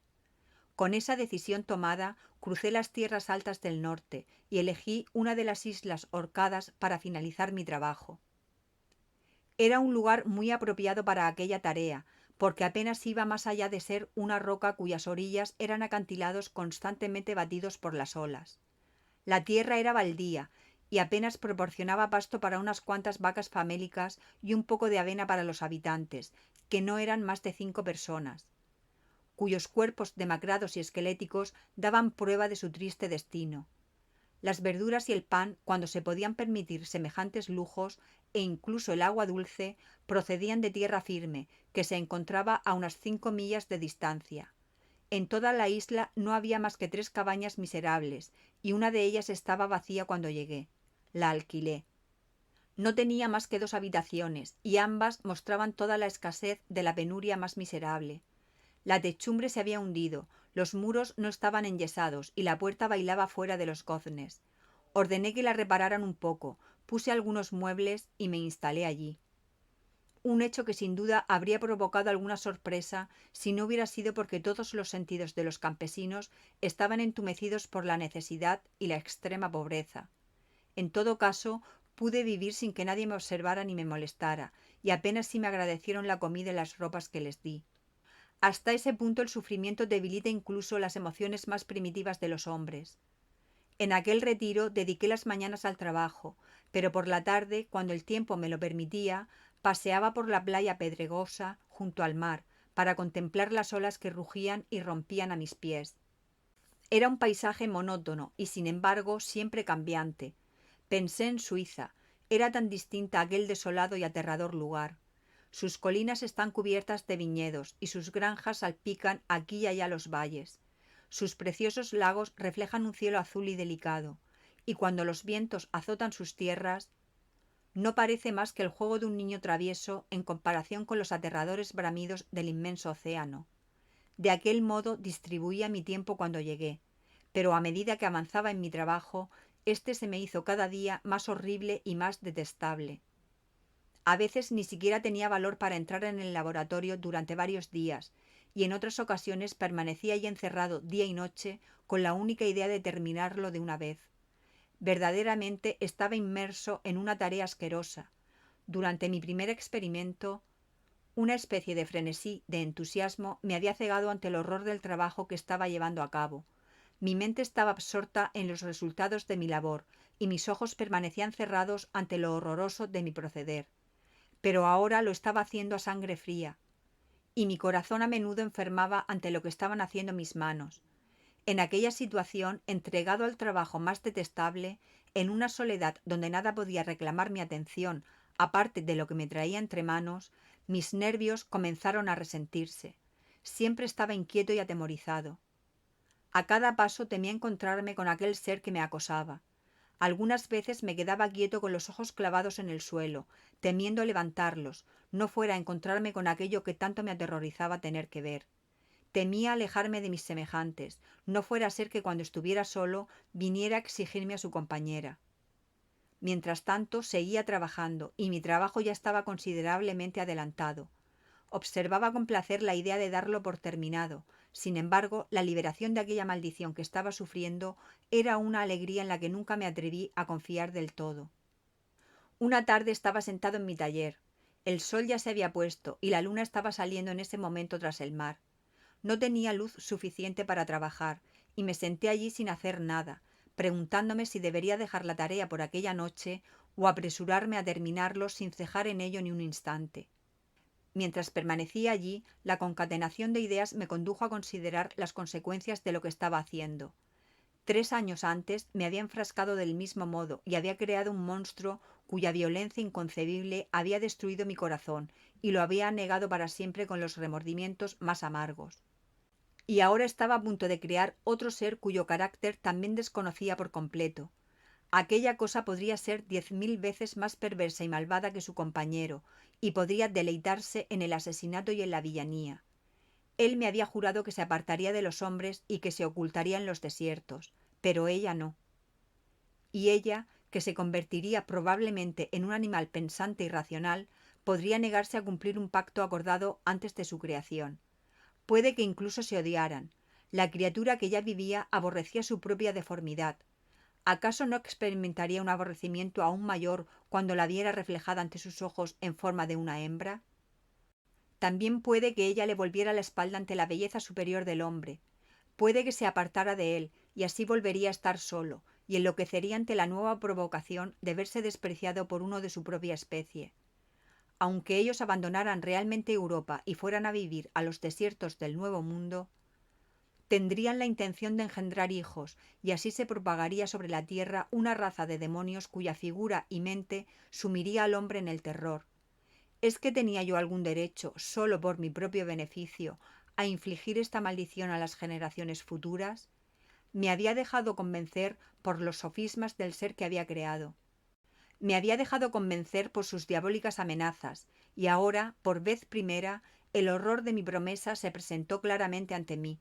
Me recorrió un escalofrío al pensar que los siglos futuros me maldecirían como si fuera la peste, y dirían que por egoísmo no había dudado en comprar mi propia tranquilidad a un precio que tal vez ponía en peligro la pervivencia de la especie humana. Temblé, y se me paralizó el corazón cuando levanté la mirada y vi al demonio junto a la ventana, iluminado por la luz de la luna. Una mueca fantasmal le retorcía los labios mientras miraba hacia donde yo me encontraba. Sí, me había seguido en mis viajes, se había detenido en los bosques, se había escondido en las cuevas o se había refugiado en los vastos páramos desiertos. Y ahora venía a ver mis adelantos y exigía el cumplimiento de mi promesa. Cuando lo miré, su rostro pareció expresar la más inconcebible maldad y traición. Pensé con una sensación de locura en mi promesa de crear otro ser como él, y, temblando de ira, hice pedazos la cosa en la que estaba trabajando. El monstruo me vio destruir la criatura en la cual había fundado la felicidad de su futura existencia, y con un alarido de diabólica desesperación y venganza, se alejó. Salí de la habitación y, cerrando la puerta, me juré de todo corazón no volver jamás a emprender aquellos trabajos, y luego, con pasos temblorosos, busqué mi alcoba. Estaba solo. No había nadie cerca de mí para disipar la tristeza y consolarme ante aquellas terribles pesadillas. Transcurrieron varias horas y permanecí junto a la ventana observando el mar. Casi estaba inmóvil, porque los vientos guardaban silencio y toda la naturaleza descansaba bajo la mirada de la luna callada. Solo algunos barcos de pesca moteaban el agua. Y aquí y allá una dulce brisa traía los ecos de las voces cuando los pescadores se llamaban unos a otros. Sentía el silencio, aunque apenas era consciente de su asombrosa profundidad, hasta que de repente llegó a mis oídos el chapoteo de unos remos cerca de la orilla, y una persona saltó a tierra cerca de mi casa. Pocos minutos después oí el chirrido de mi puerta, como si alguien estuviera intentando abrirla muy despacio. Estaba temblando de la cabeza a los pies. Tuve el presentimiento de quién podía ser, y pensé en avisar a alguno de los campesinos que vivían en una casa no muy lejos de la mía. Pero me encontraba aturdido por esa sensación de impotencia que tan a menudo se vive en las pesadillas, cuando uno trata en vano de huir de un peligro inminente y le resulta imposible moverse. Entonces oí el sonido de unas pisadas en el pasillo. La puerta se abrió y el engendro al que tanto temía apareció. Cerrando la puerta, se aproximó a mí y dijo con una voz ahogada: «Has destruido la obra que comenzaste. ¿Qué es lo que pretendes? ¿Te atreves a romper tu promesa? He soportado calamidades y miserias. Abandoné Suiza detrás de ti. Me arrastré a lo largo de las orillas del Rin, entre sus pequeños islotes y por las cumbres de sus colinas. He vivido durante muchos meses en los páramos de Inglaterra y en los solitarios bosques de Escocia. He soportado un cansancio que no puedes imaginar, y frío y hambre. ¿Y te atreves a destruir mis esperanzas?» «Apártate de mí», contesté. Rompo mi promesa. Nunca crearé a otro ser como tú, igual de deforme e igual de criminal. Esclavo, dijo el engendro, ya intenté razonar contigo una vez, pero has demostrado ser indigno de mi condescendencia. Recuerda que yo tengo el poder. Tú crees que eres miserable, pero yo puedo hacerte tan desgraciado que incluso la luz del día podría resultarte odiosa. Tú eres mi criador, pero yo soy tu dueño. Obedéceme. Monstruo, dije, la hora de mi debilidad ha pasado y el tiempo de tu poder ha concluido. Tus amenazas no pueden obligarme a cometer un acto de maldad, sino que me confirman en la decisión de no crear para ti una compañera en el crimen. ¿O es que debo, a sangre fría, arrojar al mundo otro demonio cuyo único placer consiste en sembrar muerte y destrucción? Vete, no cambiaré de opinión, y tus palabras solo conseguirán aumentar mi furia. El monstruo vio la determinación en mi rostro e hizo rechinar los dientes en la impotencia de su ira. Cada hombre tiene su mujer y cada animal tiene una compañera, ¿y yo tendré que estar solo?, gritó. Tenía sentimientos de cariño y todo lo que me devolvieron fue desprecio. Hombre, tú puedes odiarme, pero ten cuidado. Tus horas transcurrirán entre el terror y el dolor, y muy pronto caerá sobre ti el rayo que te arrebatará la felicidad para siempre. ¿O es que piensas que vas a ser feliz mientras yo me arrastro en mi insoportable sufrimiento? Tú puedes negarme todos mis deseos, pero la venganza permanecerá, la venganza más amada que la luz o los alimentos.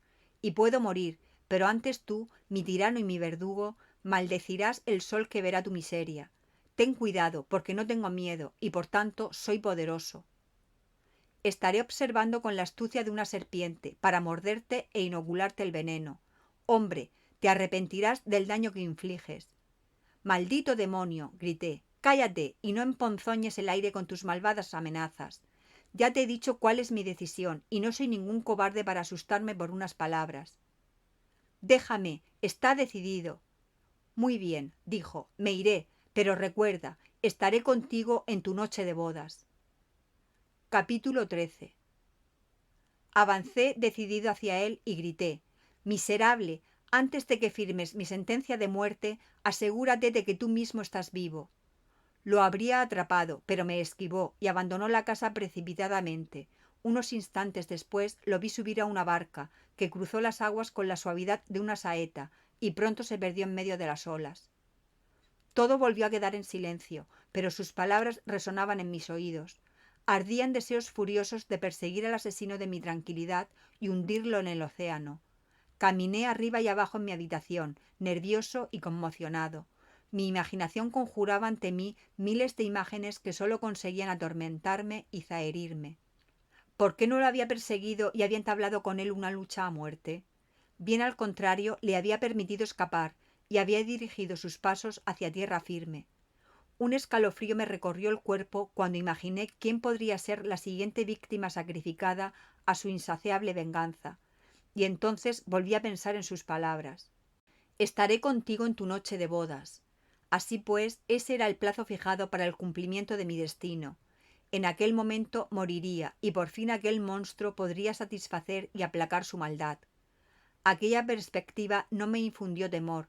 Sin embargo, cuando pensé en mi amada Elizabeth, en sus lágrimas y en su infinita pena cuando comprobara que se le había arrebatado a su amante de un modo tan cruel, las lágrimas, las primeras que había derramado en muchos meses, anegaron mis ojos, y decidí no caer ante mi enemigo sin entablar una batalla feroz. La noche pasó y el sol asomó tras el océano. Mis sentimientos se calmaron, si puede llamarse calma a ese estado en que la furia violenta se hunde en las profundidades de la desesperación. Abandoné la casa, el espantoso escenario de la lucha de la noche anterior, y caminé por la playa junto al mar. Y lo miré casi como la insuperable barrera que me separaba de mis semejantes. Más aún, cruzó mi mente el deseo de que semejante hecho se hiciera realidad. Deseé poder pasar la vida en aquella roca yerma. Desalentador, es cierto, pero al menos viviría ajeno a cualquier golpe fortuito de la desdicha. Si regresaba era para ser sacrificado o para ver morir a aquellos que más quería bajo la garra de un demonio que yo mismo había creado. Vagué por la isla como un alma en pena, lejos de todo lo que amaba y amargado por tal separación. A mediodía, cuando el sol ya estaba muy alto, me tumbé en la hierba y me venció un profundo sueño. Había estado despierto toda la noche anterior. Tenía los nervios destrozados y los ojos inflamados por la vigilia y el dolor. El sueño en que me sumí me hizo bien, y cuando me desperté sentí como si de nuevo perteneciera a la especie de los seres humanos, y comencé a reflexionar con más serenidad sobre lo que había ocurrido. Sin embargo, las palabras de aquel ser diabólico continuaban resonando en mis oídos, como una campana que tocara a muerto. Aquellas palabras aparecían como un sueño, aunque claras y apremiantes como la realidad. El sol estaba ya muy bajo, y yo aún permanecía sentado en la orilla, saciando mi apetito, que se había tornado voraz, con una galleta de avena, cuando vi que un barco de pescadores tocaba tierra cerca de donde yo me encontraba, y uno de los hombres me trajo un paquete. Traía cartas de Ginebra y otra de Clerval, instándome a reunirme con él. Me decía que ya había transcurrido casi un año desde que salimos de Suiza y aún no habíamos visitado Francia. Así pues, me pedía que abandonara mi isla solitaria y me reuniera con él en Perth al cabo de una semana, y entonces podríamos planear nuestros siguientes pasos. Aquella carta me devolvió de nuevo a la vida y decidí abandonar mi isla al cabo de 2 días. Sin embargo, antes de partir había una tarea que tenía que llevar a cabo y en la cual me daba escalofríos pensar. Debía embalar mi instrumental químico, y con ese propósito debía volver a entrar en la habitación que había sido el escenario de mi odioso trabajo. Y debía manipular los utensilios, cuando la sola visión de los mismos me ponía enfermo. Al día siguiente, al amanecer, reuní el valor suficiente y abrí la puerta del taller. Los restos de la criatura a medio terminar, que yo había destruido, yacían dispersos por el suelo, y casi sentí como si hubiera destrozado la carne viva de un ser humano. Me detuve un instante para recobrarme y luego entré en la sala. Con manos temblorosas fui sacando los aparatos fuera de la habitación, pero pensé que no debía dejar los restos de mi obra allí, porque aquello horrorizaría y haría sospechar a los campesinos. Así que lo puse todo en una cesta, junto a una buena cantidad de piedras, y apartándola a un lado, decidí arrojarla al mar aquella misma noche. Y mientras tanto volví a la playa y estuve limpiando y ordenando mi instrumental químico. Nada podía ser más absoluto que el cambio que había tenido lugar en mis sentimientos desde la noche en que apareció el demonio. Antes había considerado mi promesa como una sombría desesperación, como algo que debía cumplirse, cualesquiera que fueran las consecuencias. Pero ahora me sentía como si me hubieran quitado una venda de los ojos y por primera vez pudiera ver con claridad. La idea de volver a mi trabajo ni siquiera se me pasó un instante por la cabeza. La amenaza que había escuchado pesaba en mis pensamientos, pero no creía que pudiera hacer nada para apartarla de mi cabeza. Había decidido conscientemente que crear otro ser diabólico como aquel que ya había hecho sería un acto del más vil y atroz egoísmo, y aparté de mi mente cualquier pensamiento que pudiera conducirme a una conclusión diferente.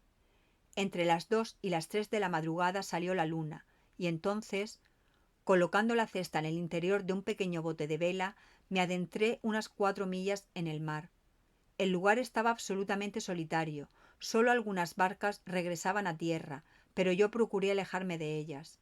Me sentía como si fuera a cometer algún espantoso crimen, y con temblorosa ansiedad evité cualquier encuentro con mis semejantes.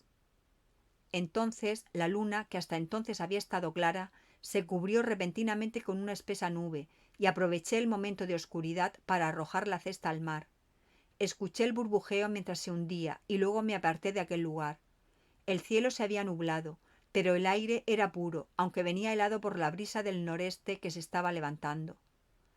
Pero me reanimó y me imbuyó de sensaciones tan agradables que decidí prolongar mi estancia en el agua, y fijando el timón me tumbé en el fondo de la barca. Las nubes ocultaron la luna, todo estaba oscuro, y solo podía oír el sonido del barco cuando la quilla cortaba las olas. Aquel sonido me arrullaba y poco después me quedé profundamente dormido. Yo no sé cuánto tiempo permanecí en esa situación, pero cuando me desperté descubrí que el sol ya estaba muy alto. Se había desatado un fuerte viento y las olas constantemente amenazaban la seguridad de mi pequeño bote. Comprobé que el viento era del noreste y que debía de haberme alejado bastante de la costa en la que había embarcado. Intenté variar el rumbo, pero de inmediato supe que si volvía a intentarlo de nuevo, el barco se llenaría de agua al momento. En semejante situación Mi única solución era navegar a favor del viento. Confieso que sentí un poco de miedo. No llevaba brújula y estaba muy poco familiarizado con la geografía de aquella parte del mundo. Así que el sol era lo único que podía ayudarme. El viento podría arrastrarme al Atlántico abierto y sucumbir a todas las penalidades de la inanición, o podrían tragarme las aguas insondables que rugían y se levantaban amenazantes a mi alrededor. Ya llevaba muchas horas en el bote y comenzaba a sentir las punzadas de una sed ardiente. Un preludio de mayores sufrimientos.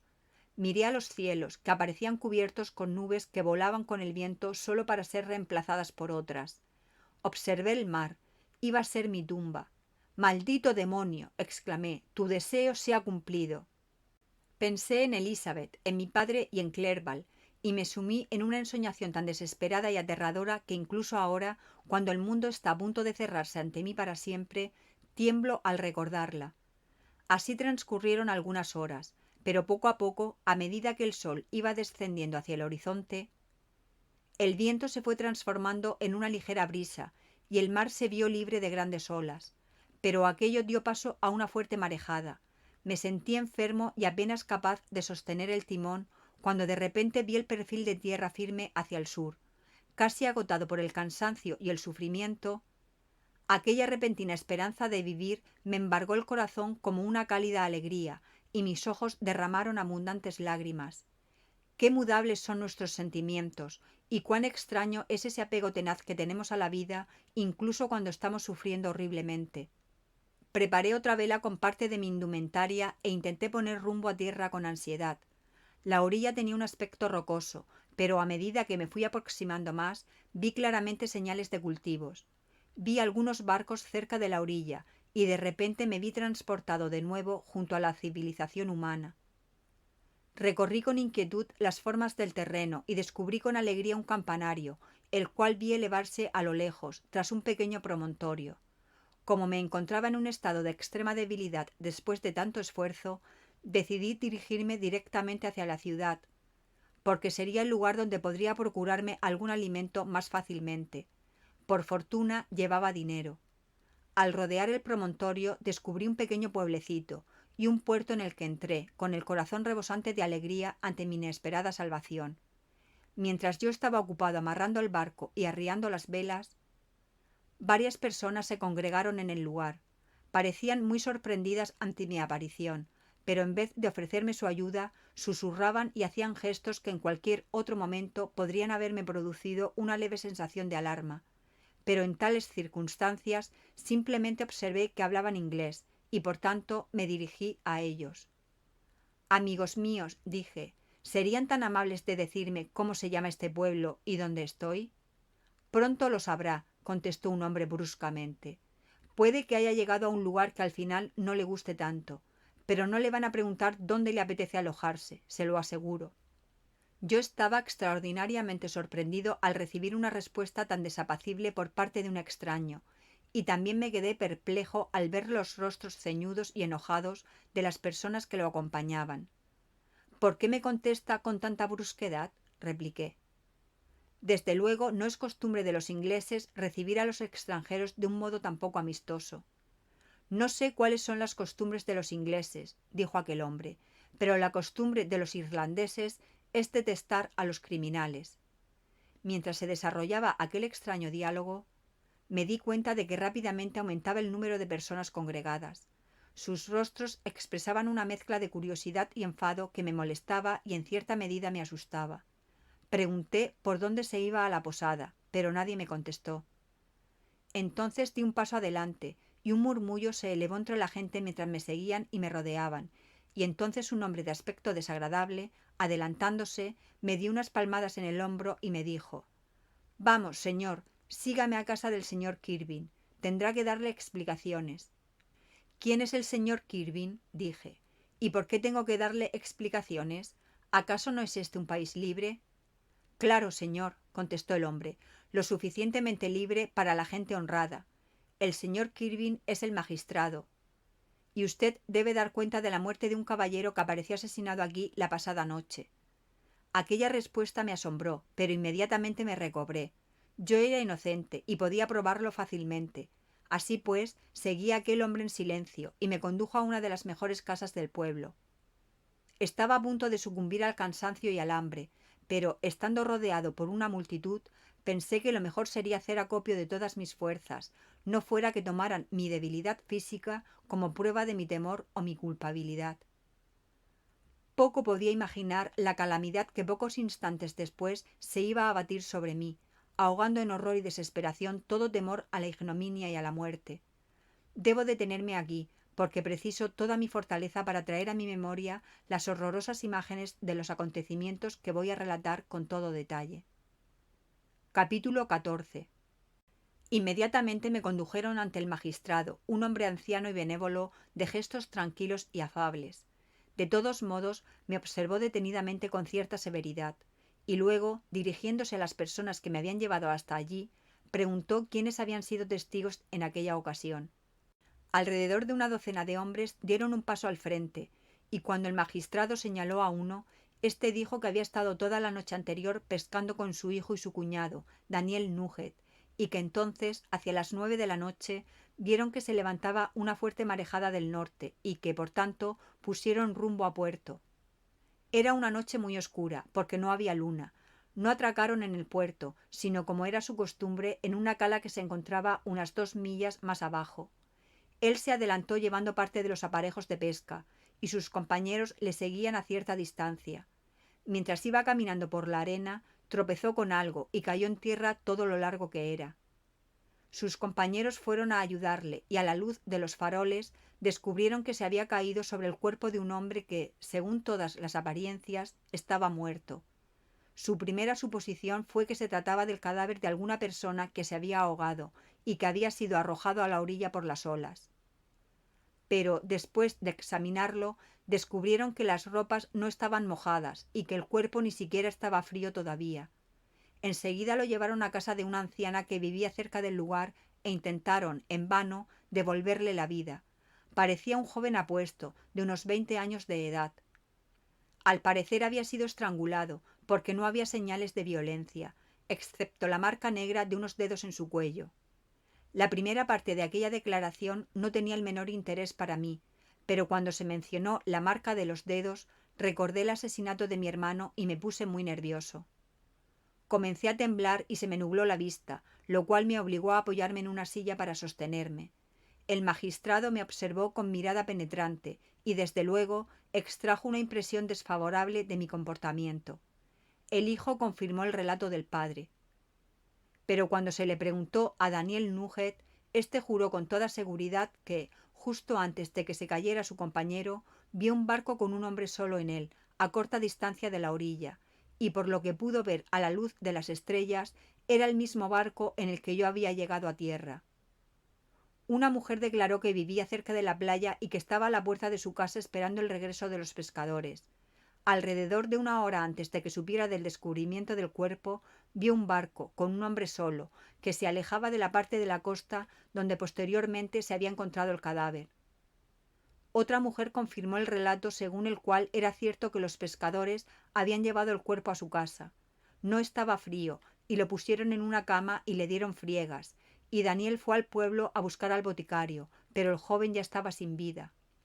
Se preguntó a otros hombres a propósito de mi llegada, y todos estuvieron de acuerdo en que, con el fuerte viento del norte que se había levantado durante la noche, era muy probable que yo hubiera estado zozobrando durante muchas horas, y finalmente me hubiera visto obligado a regresar al mismo punto del que había salido. Además, señalaron que parecía como si yo hubiera traído el cadáver de otro lugar, y era muy probable que, como al parecer no conocía la costa, pudiera haber entrado en el puerto sin saber la distancia que había desde el pueblo hasta el lugar donde había abandonado el cadáver. El señor Kirby, al oír aquella declaración, ordenó que me llevaran a la sala donde habían depositado el cuerpo provisionalmente, para que pudiera observarse qué efecto me causaba la visión del mismo. Probablemente el gran nerviosismo que yo había mostrado cuando se había descrito cómo se había cometido el asesinato fue la razón por la que se propuso semejante procedimiento. Así pues, el magistrado y algunas personas más me condujeron a la posada. No pude evitar sorprenderme ante las extrañas coincidencias que habían tenido lugar durante aquella azarosa noche. pero sabiendo que, a la hora en que se había hallado el cuerpo, yo había estado hablando con varias personas en la isla en la que estaba viviendo, me encontraba perfectamente tranquilo respecto a las consecuencias del caso. Entré en la sala donde yacía el cadáver y me condujeron hasta el ataúd. ¿Cómo describir lo que sentí? Aún me siento a morir de horror y no puedo siquiera pensar en aquel terrible momento sin sentir escalofríos y una horrible angustia que solo ligeramente me recuerda los espantosos tormentos que sufrí cuando lo reconocí.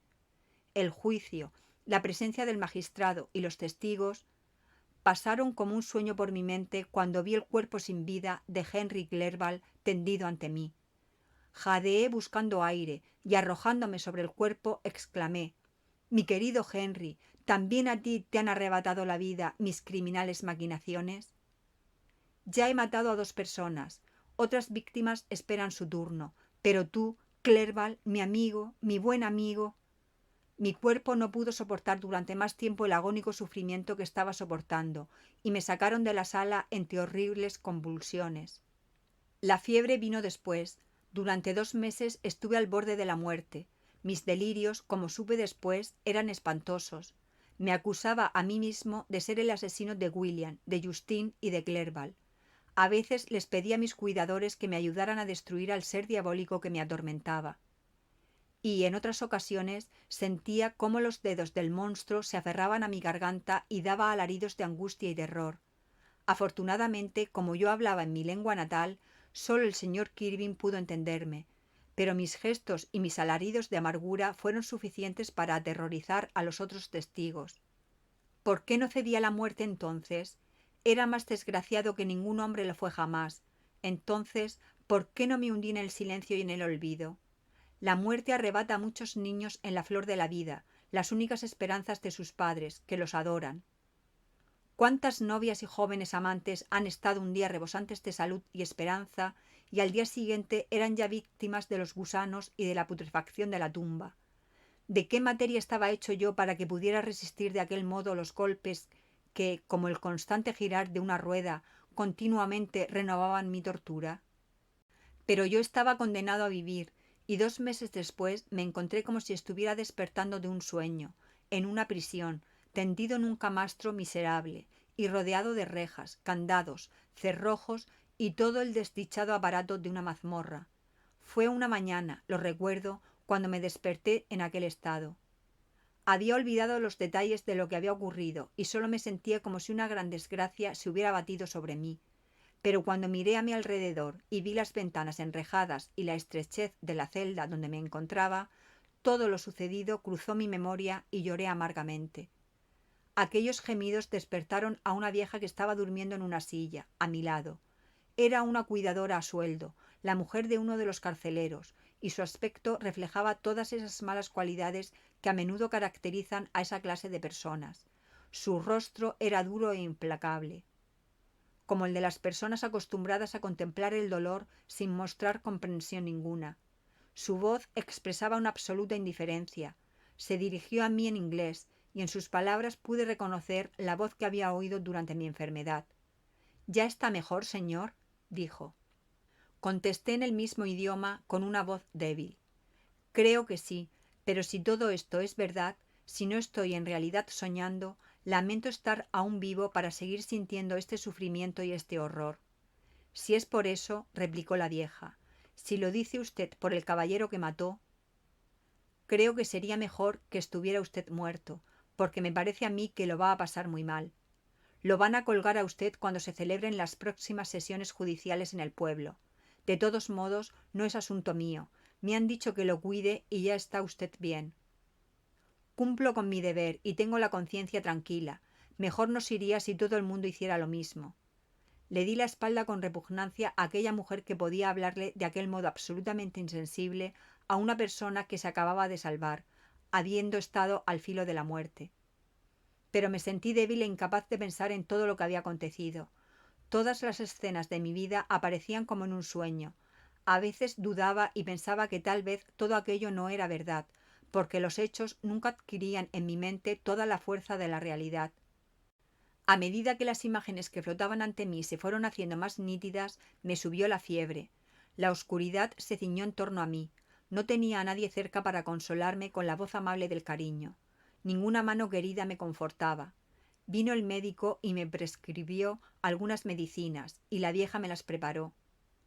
Pero se dejaba ver perfectamente una absoluta indiferencia en el primero y una mueca de crueldad parecía firmemente impresa en el gesto de la segunda. ¿Quién podría estar interesado en el destino de un asesino, sino el verdugo que se iba a ganar su sueldo? Aquellos fueron mis primeros pensamientos, pero pronto supe que el señor Kirby me había dispensado una gran amabilidad. Había ordenado que prepararan para mí la mejor celda de la prisión. En efecto, era miserable, pero era la mejor. Y había sido él quien había procurado el médico y las personas que me atendieron. Es verdad que apenas vino a verme, porque, aunque deseaba ardientemente aliviar los sufrimientos de cualquier ser humano, no deseaba presenciar las agonías y los espantosos delirios de un asesino. Así pues, vino algunas veces para comprobar que no estaba desatendido, pero sus visitas fueron cortas y muy de vez en cuando.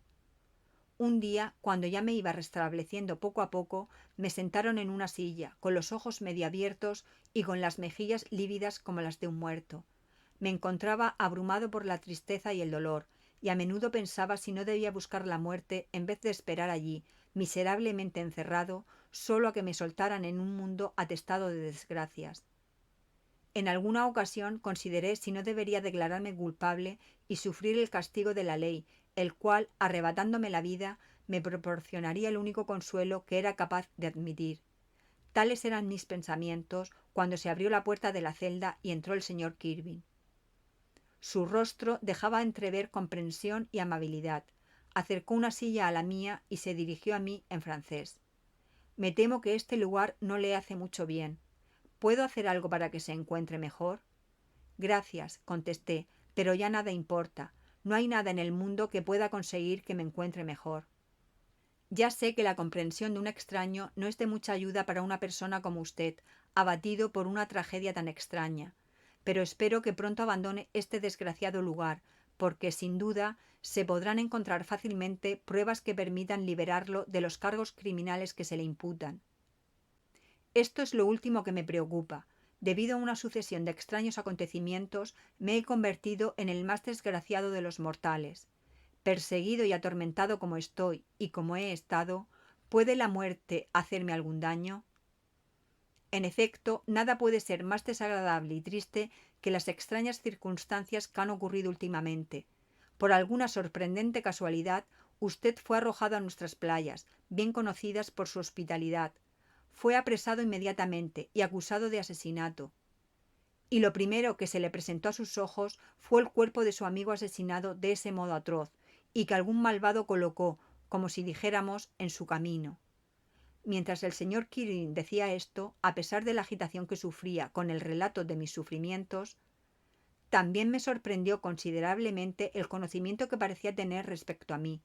Imagino que mi rostro no dejó de mostrar cierto asombro, porque el señor Kirby se apresuró a decir: no fue hasta un día o dos después de su enfermedad cuando pensé que debía examinar sus ropas, para descubrir alguna pista que me permitiera enviar a sus familiares una nota en la que explicara su desgracia y su enfermedad. Encontré varias cartas, entre otras una que por su encabezamiento enseguida comprendí que sería de su padre. Inmediatamente le escribí a Ginebra. Han pasado casi 2 meses desde que envié la carta. Pero está usted enfermo, está usted temblando, parece usted indispuesto para tolerar cualquier emoción. No saber lo que ha ocurrido es 1000 veces peor que el acontecimiento más horrible. Dígame qué nueva escena de muerte ha tenido lugar y a qué muerto debo llorar. Su familia se encuentra toda perfectamente bien, dijo el señor Kirby con amabilidad, y alguien que le quiere, va a venir a visitarle. No sé qué asociación de ideas se produjo en mi mente, pero instantáneamente se me pasó por la cabeza que el monstruo había venido a burlarse de mi desgracia y a reírse de mí por la muerte de Clerval, como una nueva forma de instigarme a cumplir sus diabólicos deseos. Me cubrí los ojos con las manos y grité de angustia: «¡Oh, lléveselo! No puedo verlo. Por el amor de Dios, no le deje entrar». El señor Kirby me miró con gesto contrariado.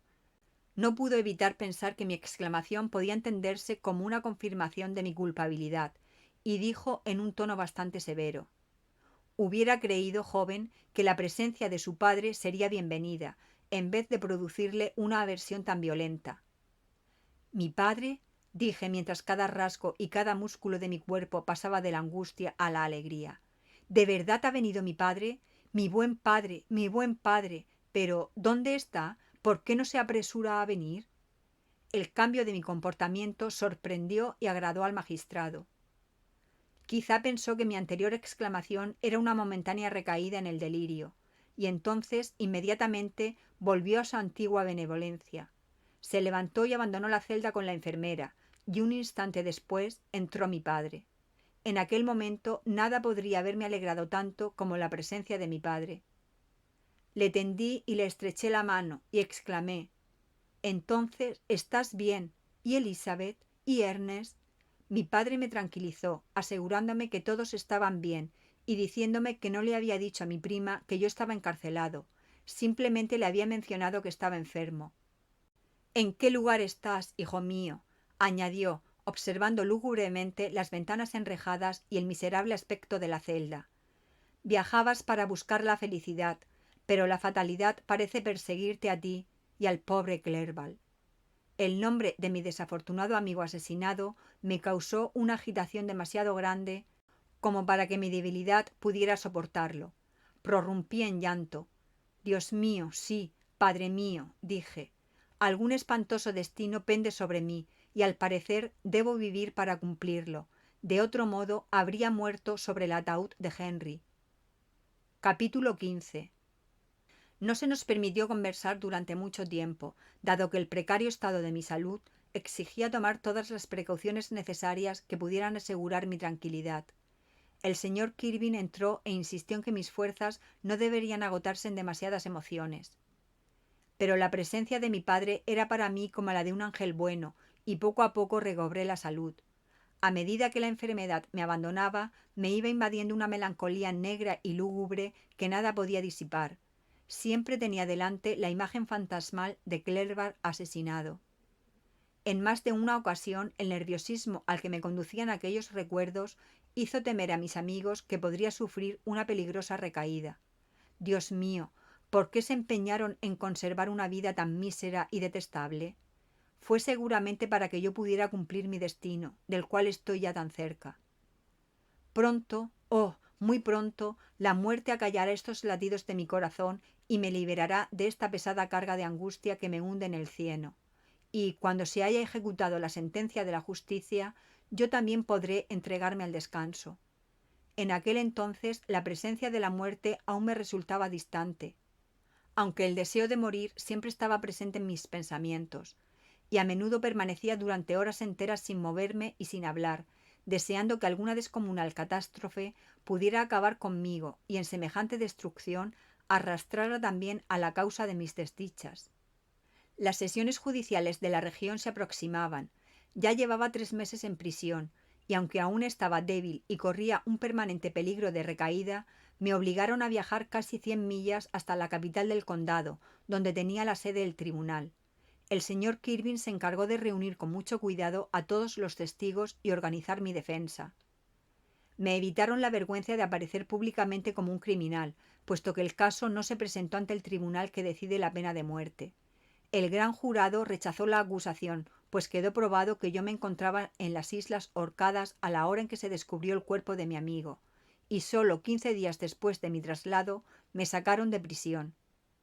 Mi padre se emocionó mucho al verme absuelto de los humillantes cargos de asesinato y al comprobar que nuevamente se me permitía respirar el aire puro y regresar a mi país natal.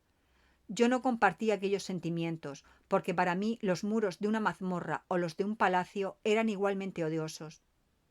El cáliz de la vida estaba envenenado para siempre, y aunque el sol brillaba sobre mí y sobre aquellos de corazón alegre y feliz, yo no veía a mi alrededor más que una densa y aterradora oscuridad que ningún resplandor podía penetrar, salvo la luz de 2 ojos clavados sobre mí. A veces eran los alegres ojos de Henry, languideciendo en la muerte, con las negras pupilas casi cubiertas por los párpados y las largas pestañas que los ribeteaban. En otras ocasiones eran los ojos turbios y acuosos del monstruo, tal y como lo vi por vez primera en mis aposentos de Ingolstadt. Mi padre intentó despertar en mí sentimientos de afecto. Hablaba de Ginebra, a la que pronto volveríamos, de Elizabeth, de Ernest, pero sus palabras solo conseguían arrancarme profundos suspiros. Algunas veces, en realidad, tenía deseos de ser feliz, de volver junto a mi adorada prima y regresar al lago azul que me había sido tan querido desde mis primeros años. Pero el estado habitual de mis emociones era la apatía, para la cual una prisión es lo mismo que un palacio en el paisaje más hermoso que pueda pintar la naturaleza. Y semejante estado a menudo se veía interrumpido por ataques de angustia y desesperación. En esos momentos a menudo intenté poner fin a la existencia que detestaba, y ello hizo precisas una constante atención y vigilancia para impedir que cometiera algún horrible acto de violencia. Recuerdo que, cuando me sacaron de la prisión, oí a un hombre decir: «Puede que sea inocente de asesinato, pero lo que es seguro es que tiene mala conciencia». Aquellas palabras me conmocionaron. Mala conciencia, sí, con toda seguridad, tenía mala conciencia. William, Justine y Clerval habían muerto debido a mis infernales maquinaciones. ¿Y qué muerte pondrá fin a esta tragedia?, clamaba. «Ah, padre, salgamos de este maldito país. Llévame donde pueda olvidarme de mí mismo, donde pueda olvidar mi existencia y a todo el mundo». Mi padre de inmediato accedió a mis deseos, y después de habernos despedido del señor Kirvin, nos encaminamos rápidamente a Dublín. Cuando el carguero partió de Irlanda con viento favorable y abandoné para siempre aquel país que había sido para mí el escenario de tanto dolor, me sentí como si me hubiera quitado de encima una pesada carga. Era medianoche, mi padre dormía abajo, en el camarote, y yo permanecía encubierta mirando las estrellas y escuchando el rumor de las olas. Agradecí la presencia de aquella oscuridad que apartaba a Irlanda de mi vista, y mi pulso latió con febril alegría cuando pensé que pronto volvería a ver Ginebra. El pasado me pareció entonces una espantosa pesadilla. Sin embargo, el barco en el que me encontraba, el viento que soplaba desde las odiosas costas de Irlanda y el mar que me rodeaba me aseguraban ciertamente que no había sufrido visiones engañosas y que Clerval, mi amigo y mi más querido compañero, había muerto, víctima de mis actos y del monstruo que yo había creado. Hice memoria de toda mi vida, la apacible felicidad cuando vivía con mi familia en Ginebra, la muerte de mi madre y mi partida hacia Ingolstadt. Recordé con un escalofrío el enloquecido entusiasmo que me había impulsado a la creación de mi odioso enemigo, y traje a mi mente la noche en la cual recibió la vida. Fui incapaz de seguir el hilo de mis razonamientos. Mil emociones me embargaron y rompí a llorar amargamente. Desde que me recuperé de las fiebres, había adquirido la costumbre de tomar todas las noches una pequeña cantidad de láudano, porque solo gracias a esta droga era capaz de descansar lo suficiente para seguir viviendo. Angustiado por el recuerdo de mis desgracias, tomé una dosis doble y pronto caí dormido profundamente. Pero, Dios mío, el sueño no consiguió liberarme de la memoria y del dolor. Mis sueños se poblaban de mil cosas que me aterrorizaban. Hacia el amanecer tuve una especie de pesadilla. Sentí la garra de aquel demonio aferrada a mi garganta y no podía librarme de ella. Gritos y lamentos resonaban en mis oídos. Mi padre, que siempre me vigilaba, notando mi inquietud, me despertó y señaló el puerto de Holyhead, en el cual ya estábamos entrando. Habíamos decidido no ir a Londres, sino cruzar el país hacia Portsmouth y desde allí embarcar hacia Le Havre. Yo prefería este plan, principalmente porque temía ver de nuevo aquellos lugares en los que había disfrutado de unos breves días de sosiego con mi querido Clerval. Y pensaba con horror en la posibilidad de ver a aquellas personas que habíamos conocido juntos y que sin duda harían preguntas respecto a un suceso cuyo simple recuerdo me hacía sentir de nuevo todo lo que había sufrido cuando vi su cuerpo inerme. Por lo que a mi padre se refiere, sus deseos y todos sus esfuerzos se destinaban a verme de nuevo restablecido tanto en la salud como en la paz de espíritu. Aunque su cariño y sus atenciones eran constantes, mi dolor y mi tristeza eran pertinaces, pero él nunca desesperaba. En ocasiones pensaba que yo me sentía profundamente avergonzado por haberme visto obligado a responder de una acusación de asesinato, e intentaba demostrarme la inutilidad del orgullo. «Ay, padre», le dije, «qué poco me conoces. Los seres humanos, sus sentimientos y sus pasiones se avergonzarían efectivamente si un desgraciado como yo pudiera sentir orgullo. Justine, la pobre e infeliz Justine, era tan inocente como yo, y fue acusada por lo mismo. Murió por ello. Y yo fui el culpable. Yo la maté. William, Justine y Henry, los tres murieron por mi culpa. Mi padre me había oído a menudo hacer la misma afirmación durante mi encarcelamiento. Cuando me acusaba de aquel modo, a veces parecía desear que le diera una explicación. Y en otras ocasiones probablemente consideraba que era consecuencia de mi delirio, y que durante mi enfermedad alguna idea de ese tipo se había grabado en mi imaginación, y que el recuerdo de la misma aún permanecía vivo en la convalecencia. Yo evité dar una explicación. Mantuve un permanente silencio respecto al engendro que había creado. Tenía la sensación de que me tomarían por loco, y esto encadenó para siempre mi lengua, cuando en realidad habría dado un mundo por poder confesar aquel secreto fatal. En una de esas ocasiones, mi padre me dijo con una expresión de indecible sorpresa: ¿Qué quieres decir, Víctor? ¿Estás loco? Querido hijo, te ruego que no vuelvas a decir esas cosas tan raras. No estoy loco, grité con furia. El sol y los cielos que me han visto actuar pueden atestiguar que digo la verdad. Yo fui el asesino de esas víctimas absolutamente inocentes. Y murieron por mis maquinaciones. 1000 veces habría derramado mi propia sangre, gota a gota, por haber salvado sus vidas. Pero no podía, padre, de verdad no podía sacrificar a toda la raza humana. La conclusión de aquella conversación persuadió a mi padre de que estaba trastornado. Así que cambié inmediatamente de conversación para intentar alterar el hilo de mis pensamientos. Deseaba, en la medida de lo posible, borrar de mi memoria las escenas acaecidas en Irlanda, y jamás volvió a aludir a ellas ni me permitió hablar de mis desgracias. A medida que fue transcurriendo el tiempo, me fui tranquilizando. El dolor moraba en mi corazón, pero ya no volví a hablar de aquel modo incoherente respecto a mis crímenes. Era suficiente para mí tener conciencia de ellos. Con una insoportable represión dominé la voz imperiosa de la desdicha, que a veces deseaba mostrarse al mundo entero, y mi comportamiento se tornó más tranquilo y más contenido que antes, como lo era antes de mi excursión al mar de hielo.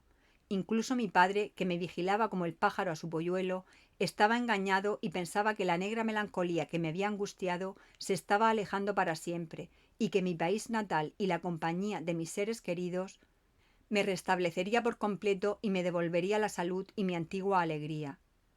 Llegamos a Le Havre el 8 de mayo e inmediatamente viajamos a París, donde mi padre tenía que resolver algunos asuntos que nos detuvieron allí algunas semanas. En esa ciudad recibí la siguiente carta de Elizabeth.